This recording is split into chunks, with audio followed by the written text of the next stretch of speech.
Good afternoon, fellow Gooners. We've had our first glimpse of proper pre-season today, and welcome to today's Gunner Talk. Going to be doing a bit of analysis on today's match. Like I say, it's first time to see us play against a proper side today. Although not Atletico's first team, a much stiffer challenge than the games we've already had. So let's crack on with that. Line up to start the first half: Leno in goal, Bellerin, Mustafi, Holding, Saeed at the back, Matteo Guendouzi, Emile Smith-Rowe, Ramsey in the middle of the park, Reece Nelson, Laka and Ober up top. We've gone for a 4-3-3 again, which I thought was interesting. I think this will be our main formation. I've said it all along, still stick by it. I think this will be what we'll look to roll out with at the start of the season. So let's just go through some of them players. Leno, bit of a passenger in the first half, didn't really have anything to do, and he had absolutely no chance with the goal, in all fairness. Can't really hold him responsible for that. It's a bit of a real quick attack. It was past him before he knew about it, so he was a bit of a passenger. Mustafi, I thought, did really well today. I've seen already a few people getting on his back already, but I think he looked quite solid. Although he wasn't under a ton of pressure, he did everything well for me. Holding, he was poor in the first half. I don't want to berate him, don't want to go on too much because it's pre-season, but he's still very naive. For people who say to me he should play ahead of the likes of Mustafi, Chambers, Mavro, it's nonsense for me. I'd rather see him go out on loan. I think he needs to man up a bit and learn a bit of gamesmanship that he seems to be missing. He was at fault for the goal. Far too tight, far too naive. Man just slipped off him far too easily. And his distribution was poor today, should I say. I'm really unimpressed, but I don't want to slate him too much. Saeed on the other side, he did well, stayed on the pitch the longest, played the entire game. I was happy with what I saw from him. He looks such a physical bloke. He's so hard to sort of shrug off the. Well, you're just not shrugging him off the ball unless you catch him off balance. You're not moving the guy. I have the same issue with him and Bellerin. Both final product is terrible. They really need to work on it. And the same thing that I noticed, that it's the same as last season with our back line. I don't expect Unai to work miracles overnight, but we switch off far too easily to one ball over the top.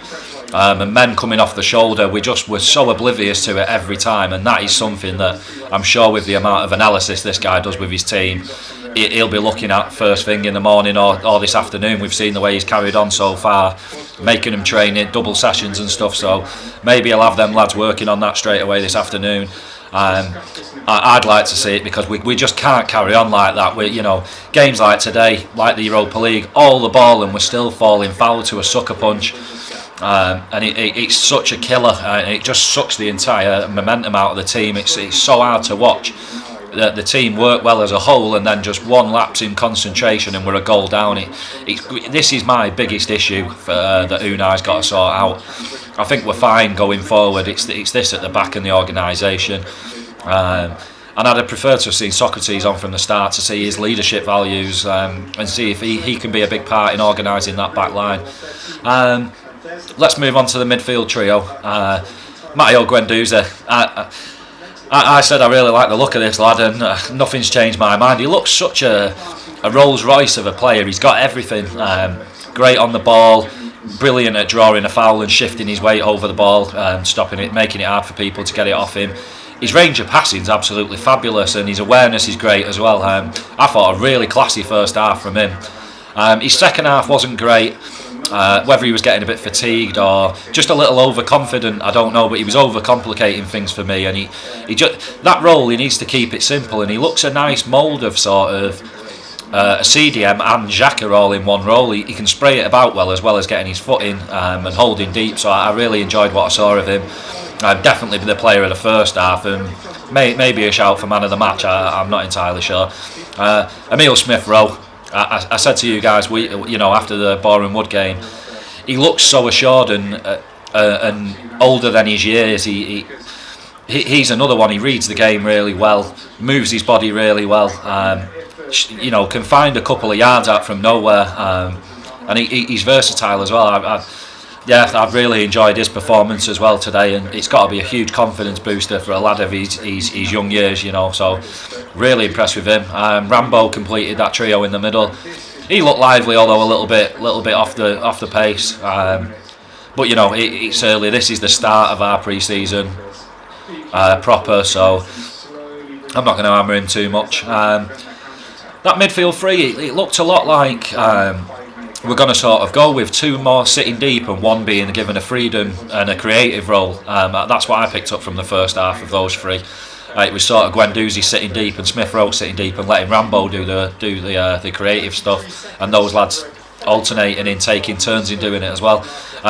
That's a good thing for me, because that says to me that Mesut will fit in this system, because he'll be the one allowed to do all that creative work, which is what he should be in the team for, while letting the other two lads do the legwork. So that was a real big positive I took from the first half. The front three was quite lucid, the attacking three. I like that sort of switching it up. I'm not entirely sure it worked as well when it got switched up, but it's nice that we can sort of change it up at mid-game without having to make substitutions. Reece looked really lively, did really well for me. Looks like he's filled out a bit, looks like he can handle. He got a bit of rough treatment for me in the first half, but he just sort of shrugged it off, got up and got on with it. So I was really happy with that for him. He's what we've missed is just a really direct.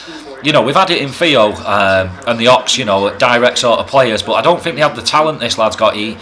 He seems to know it in his mind when he makes that run. He knows what he's going to do at the end of it, or he looks up to see what he should do. Whereas those two were sort of blinkered, just run and then just whip it in.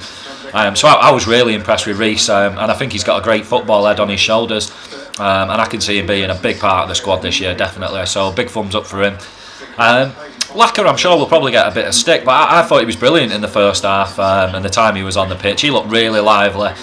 He's brilliant off the shoulder of a defender, and we've got to really look to utilise that, especially with Mesut in the team, and Rambo just looking for that little when he drops off the shoulder and goes. And another thing I give him a lot of credit for is what he does is when he gets an opportunity, if he isn't scoring, he's at least working the goalkeeper, where we've had it where it's just hit and miss. One could be going in Rowe's head, one could be going right in the top corner. He's not that type of player. He's more classy than that. And he, although he didn't get a goal, he was working Oblak every time he had a shot. So I was really happy with him. Ober's Ober. Great work rate, great engine. He did his bit in the first half. He's unlucky not to come up with something maybe, but I think this will work, this him coming off the left and switching it up, and the three sort of intertwining and changing it up. And what a nice difference it is to have two world-class strikers up front that you can have confidence in. If they get a chance, they might bury it. So that was it for me for the first half. We had all the ball, we looked lively, and we just switched off for that minute or two. Again, it only, against classy opposition, it only takes one or two of those to get a real kidney blow, and once again it happened. So that's something Unai's got to work on hard for me, and his biggest problem. On the Unai front, he's going to need a new pair of trainers from Puma after the first half. He was prowling the touchline like a madman, which I love to see. Giving out encouragement, giving out instructions. That's what I want to see from a boss, not sit struggling with his zip. So, yeah, I was happy with the first half, although I wasn't happy with the scoreline. Second half, we came out pretty much the exact same team apart from checking net. We looked lively. Well, I'd say we looked lively in the first sort of 10 minutes of the second half. Obviously, Unai had a word with the boys at half time, and they looked like quite a lot more intensity, and it paid off pretty quick. Emile, Ober getting stuck in, the ball snuck out to Emile.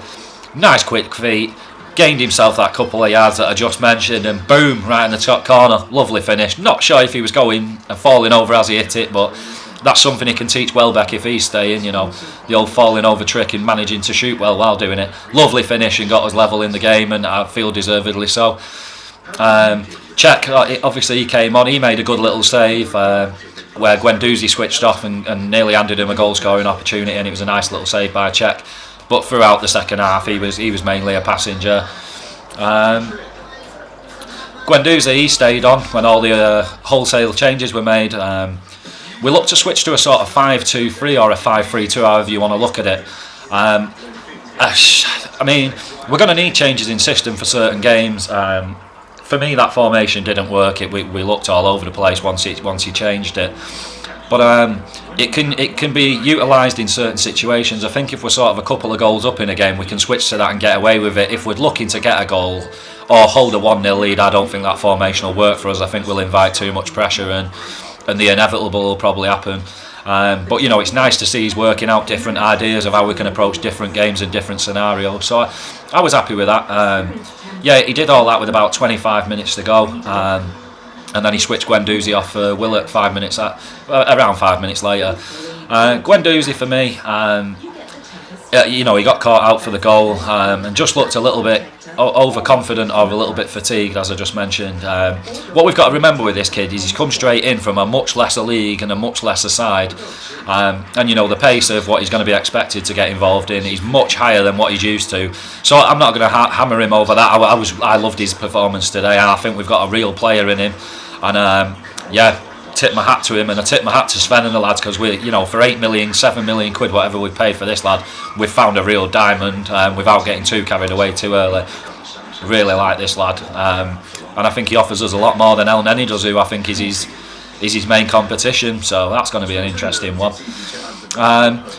So when we switched to this 5-2-3, we went for checking goal, Ossie Tutu out on the right wing back position, Chambers, Socrates, Mavro through middle of that was our back three. Saeed stayed out left wing back, and then it looked to me that we sort of had Ainsley, Maitland-Niles and Guendouzi / Willock in the middle, and then Perez, Eddie and Mickey up top. Whether Mickey was actually a part of that top three or he was part of a three in midfield, I'm not completely sure from what I was watching, but like I say, we looked a bit all over the place. Yeah, that formation didn't work for me at all. It left the middle of the park far too open, and we were getting overrun all the time. And I don't think there was a lot to comment on with the players that came on in the second half.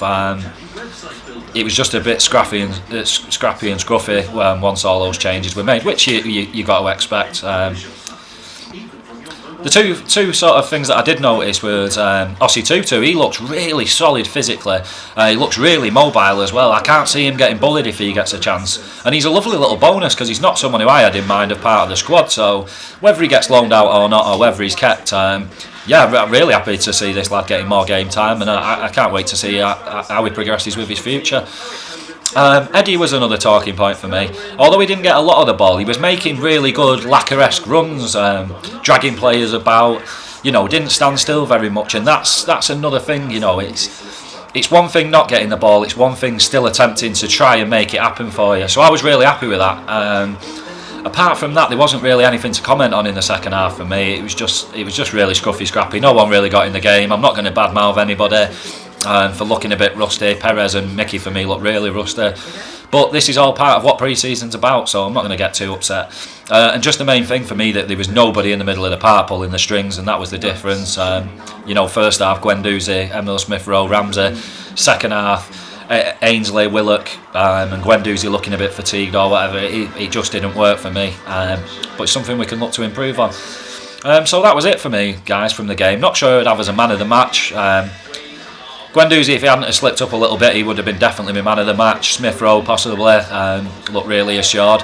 And Mustafi and Saeed get mentions for me, because they both looked well in what they did. But there was no standout for me really, and it was just a good start to proper pre-season against real tough opponents, and plenty to be happy about rather than to be negative about. So yeah, that was it for me.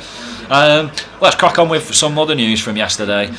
The statement by the club on Gazidis, I don't think there was any information in that at all. I think it was a great opportunity for the club to come out and say he's not going anywhere, or get even to make a statement that he's going nowhere, and the fact that they didn't do that made me a little bit more edgy about this one. And it's a tricky one. It depends what side of the coin you're on. You know, I've seen a lot of people bad-mouthing Gazidis, saying, oh well, what a knob for leaving now he's got power and stuff. What you've also got to look at, and like I always say, try and be objective and look at the entire picture. Maybe he's seen through all of his targets, you know, out of the Wenger era into the Unai era, all the wholesale changes on pitch, backroom staff, everything. Maybe this was his goal. Maybe he's achieved what he wanted to. Maybe it is time for him to look for a fresh challenge somewhere that there's a lot to do. And at Arsenal now, I don't think there is backroom wise. So maybe that's the way you've got to look at it. I'm not really too fussed if he leaves or not, to be honest. He did a lot of damage for me in the Wenger time that I'm not quite over yet and willing to forgive straight away. But I appreciate what he's done since Arsenal's gone and all the change, and so while Arsene was there, all the backroom changes. So credit where it's due. I'd have been a lot more miffed if he'd have left a couple of months ago when we were in a right shit tip. Now I think we've got everything in place to handle it if he walks out, although I don't really want to see it. I'd like to see him see the project through fully. And yeah, it's an interesting one. Milan have spoken, said, by September they'll have a new CEO, so it's not going to be too long before we find out the truth. But I'd prefer if the club came out and cleared it up once and for all. And maybe Josh might step into his shoes for the time being as an interim, or take it up full time. We all know he's involved in his other dad's sporting projects and franchises, so that could be maybe a quick fix or a long-term solution to look at, who knows.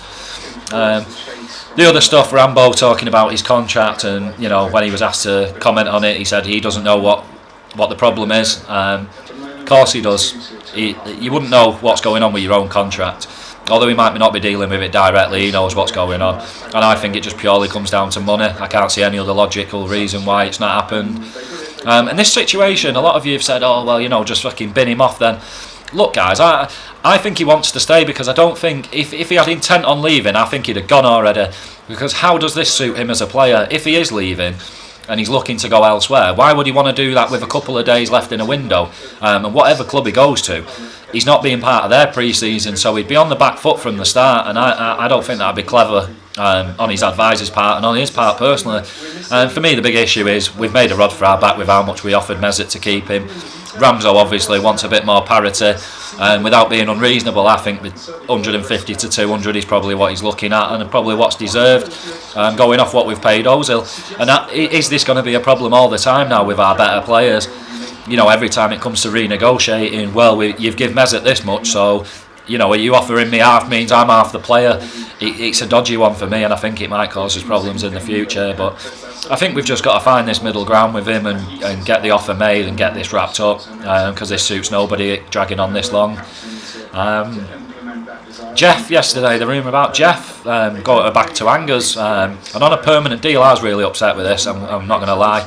I thought he could definitely do a job for us. As I stated the other day about whittling the squad down, I didn't think he should be one that went out on loan, because I just think it's unjustified, and I think it'd really smash his confidence to pieces, considering he had a good time out on loan last year. So really sad for me, this one. I'd much rather see him get a chance over the likes of Welbeck. Sorry guys to go on with my Welbeck agenda, but yeah, real sad one, and I just hope nothing for the best for it, but the best for him in future if that happens to end up being a permanent deal. And I think it's a bit of a crying shame, but there you go. A couple of other rumours that cropped up yesterday was Nsoki from PSG. I noticed a lot yesterday, a lot of rumours revolving around PSG, players in, players out. So I think the splurging that they did, Neymar, Mbappe, I think they're maybe under a bit of pressure to get people off the books. So I think these, obviously with Unai's ties to PSG, there could be players there that we can sneak out of their system. This lad, he's a sort of centre-back, left-back, centre defensive mid, proper utility man. He's really young. He'd be really cheap. So I could see this being a clever sort of move. As I've kept stating about the Monreal being away on holiday still, maybe this guy would... Saeed as our first choice, have this lad as backup, and then he's a sort of three subs in one on the bench. So I thought that was a definite something that could have some truth in it for me. Another one was the Aloui, who plays for Monaco, being interested in him. It's an odd one with him because he's 19, but I don't think he's signed down to a professional contract, so we could get him, I think, for free or for a compensation fee. He's a sort of player across the front line, centre attacking mid, quite a rangy player. So that's another one I could definitely see some truth in, and yeah, it's interesting. Like I said to you guys, I know for a fact there's a lot going on behind the scenes at the minute, and we're working on deals, so this could be another one that could possibly happen. Bailey, obviously, him talking. There's definitely moves trying to be made by us, and I definitely think we're going to see one more in the door, if not a couple. And yeah, all good things at the moment, guys. Really hope you enjoyed the first proper pre-season game. I know I did. Although not a ton you could take from it, there was not a ton you could be upset about either. So yeah, onwards and upwards for me. Look forward to the next one, the PSG game. Hope you guys have enjoyed. Signing out from me, Si. Come on you Gooners, take it easy.